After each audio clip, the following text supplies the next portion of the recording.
Wow, it's bigger than 21.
Beautiful day today.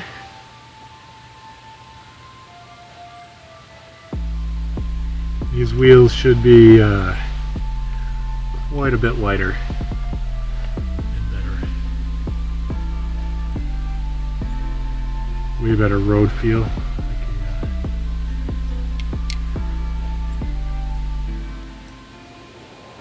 Those winter tires, they ride really rough on the bumps.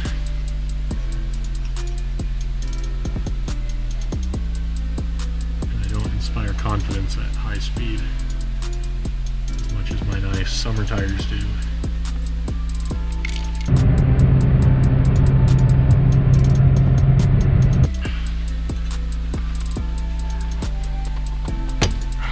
Summer tires have better gearing too.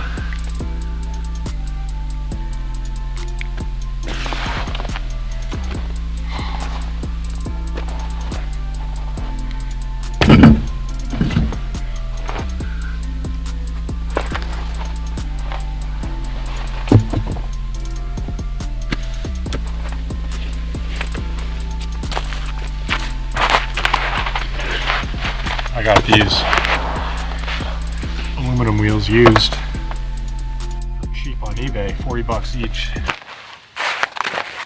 And they're sweet, lightweight aluminum 15-inch wheels. So here we have 15-inch aluminum alloy. So here's the stock 16-inch steel wheel that came with the car versus the 15-inch alloys I bought. You can see the tire overall wheel size is actually quite a bit different. These this wheel is a 1/2 inch wider. This one, I forget the measurements. I think this one's like 6.5 or something. Anyway, I can't see in the sun right now, but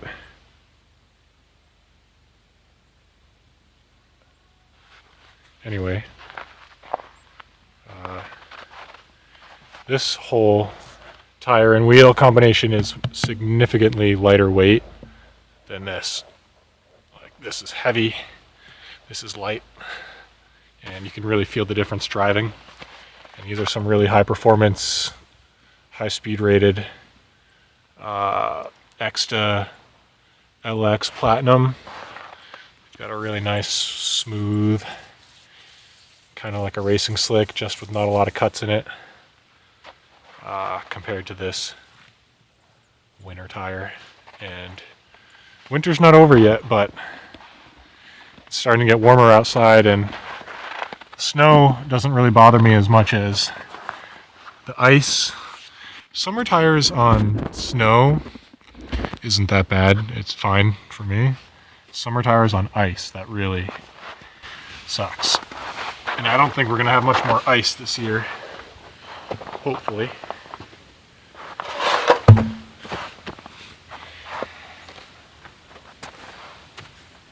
And these summer tires, they ride a lot smoother because they have a little more sidewall to them.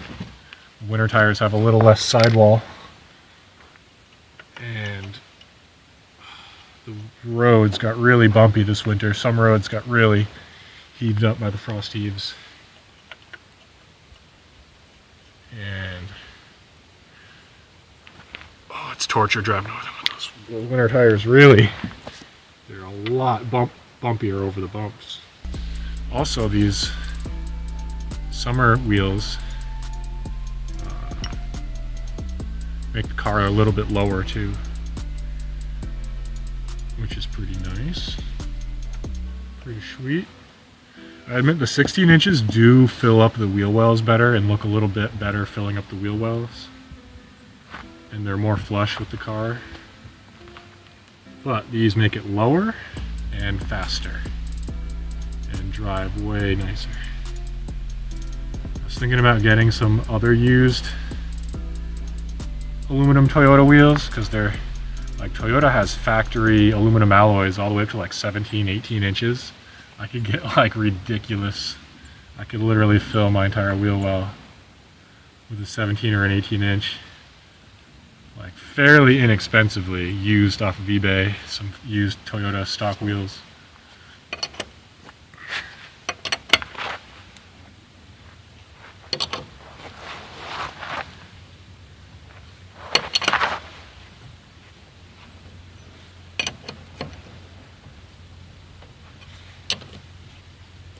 Oh, my video camera's still videoing.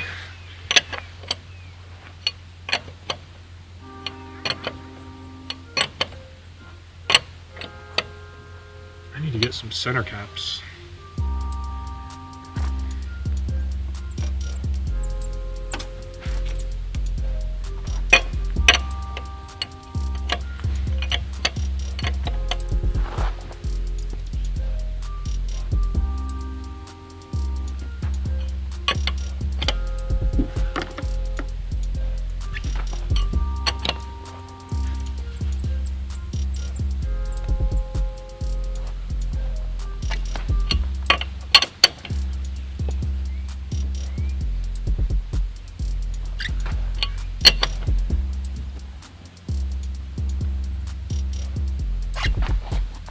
You gotta remember to retorque aluminum wheels after about 50 miles as well, because they do loosen up a little bit.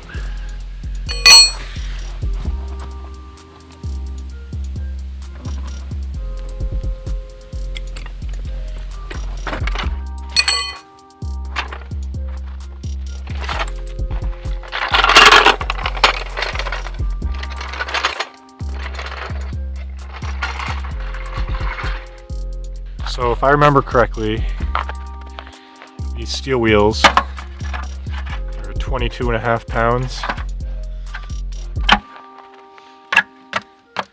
And the alloys are 18 pounds. There you go, that's a good view, eh?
Whoa!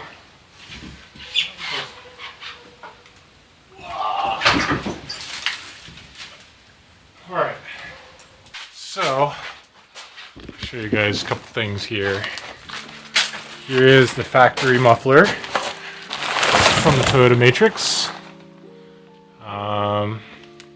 Yep, that's that. And what we got here? There's some of the power steering pieces from the A6 that I replaced. Power steering rack. And the A6 is over in the Audi graveyard over here. Got the A4, the seized engine. We've got the A6. I'm so upset with myself. That was the most beautiful car inside, the most nicest car to drive, and I ruined it. But I haven't told that story yet. It's got a knock now, or a tick, a bad tick or a knock. Sounds like in if you're standing in front of the engine bay, it sounds like the right head. But it's unfortunate because I worked so hard to get it fixed up and running again, and it was running so good before the power steering started leaking. It was such a battle to replace that power steering rack, and I finally did it. And then I basically ruined the car because it sat so long with old gas and old oil in it that when I was driving it, it got starved for oil and it started knocking.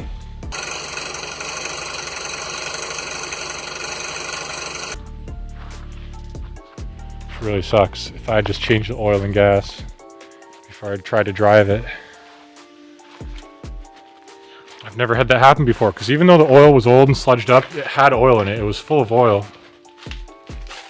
But when I was driving it, the light came on a few different times. The no oil light. So that really sucks.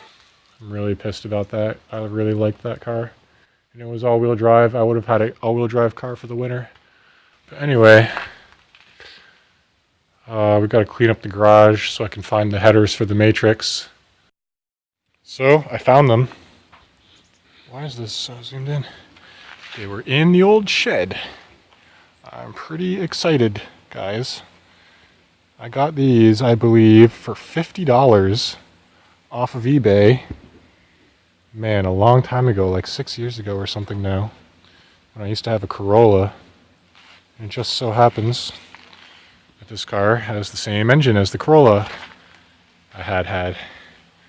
So, hopefully these bad boys will bolt right up. And I'm pretty excited. I'm not going to do it right now because I just changed all the wheels, which I already shouldn't have done because my ankle really hurts to walk on. I've been on crutches and stuff, so I don't want to push it. But yeah, that's pretty sweet. Pretty happy about that. I think what I want to do is go to the junkyard and get a spare stock Matrix exhaust, so I don't have to worry about messing this one up if I make a mistake. And then I can have like a whole stock system and then the whole aftermarket system that I can swap back and forth, which would be handy to have. So yeah, that's the plan. We'll remove the last air filter. So I did some research. It was kind of tough to find out. I might have talked about this a little bit before, but this car, when it was stock, had 2 air filters in it.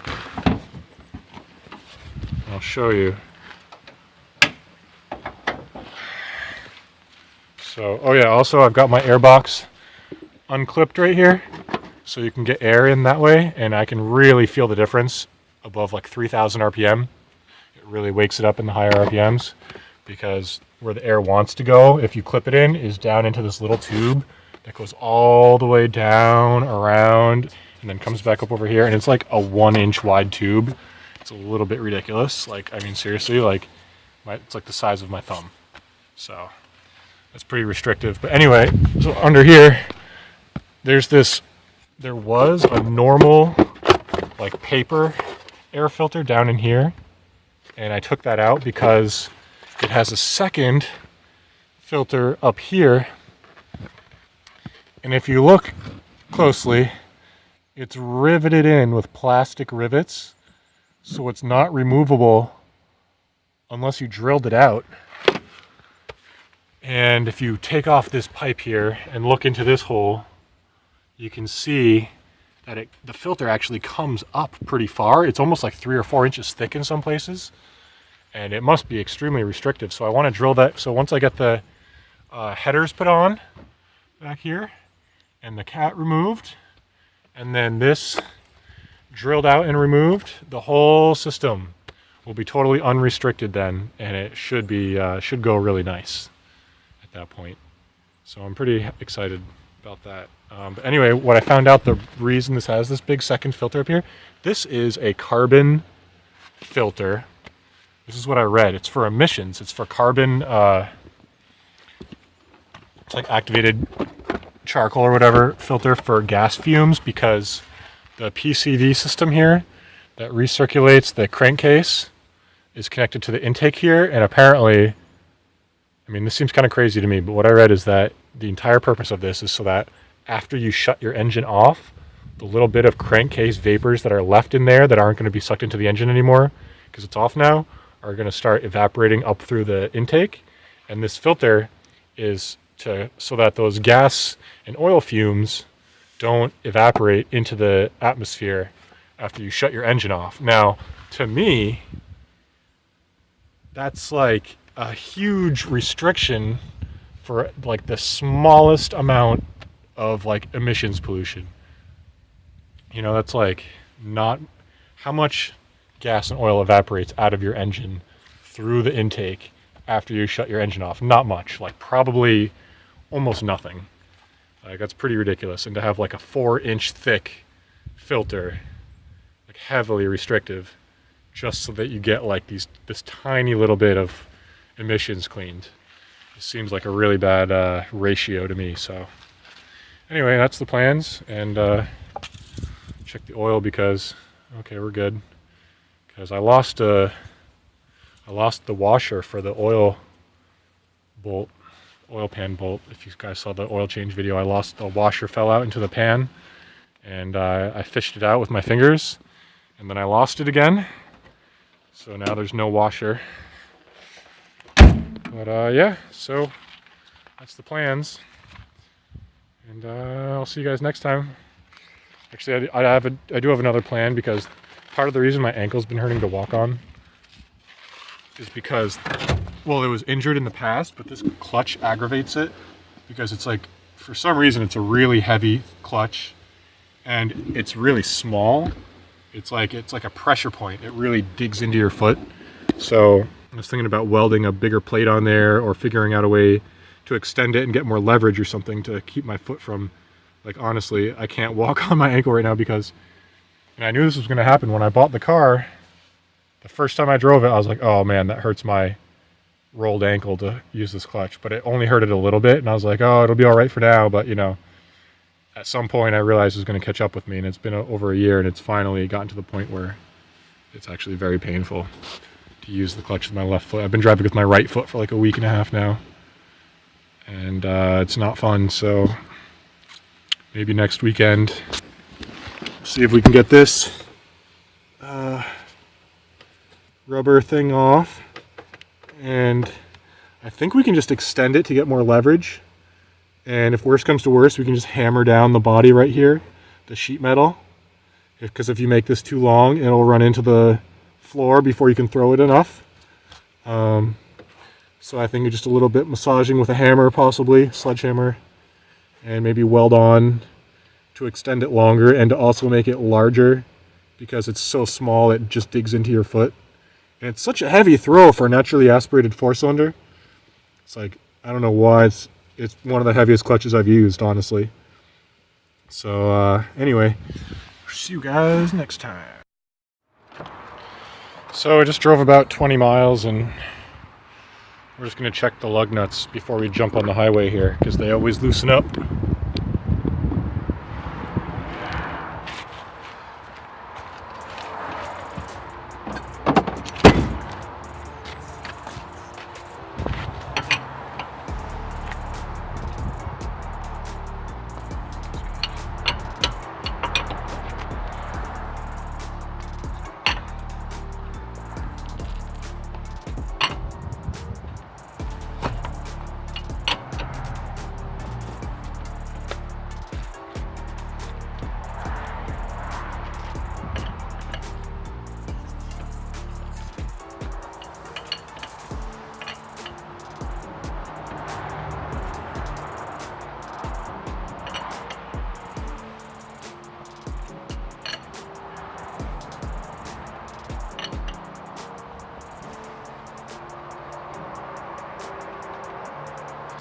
Well, they really didn't loosen up very much, but they did loosen up a little bit. There was one or two that, there's a few that had loosened up a decent amount. But probably would have been fine to keep going, but I've had wheels come off before. And aluminum wheels in particular, for some reason, compared to steel wheels, they require a retorque. After you drive a little while, they do loosen up a little bit. So, just gonna do that. If your car ever starts wobbling, or like any kind of vibration, or like noise, you should really pull over as soon as you can, and just check your lug nuts. Especially if you work on your car yourself. I mean, most shops, they put them on with the impact gun and they don't use the torque stick, and they get them tight as shit on there. So usually you don't have to worry if it's from a shop, but if you put them on yourself,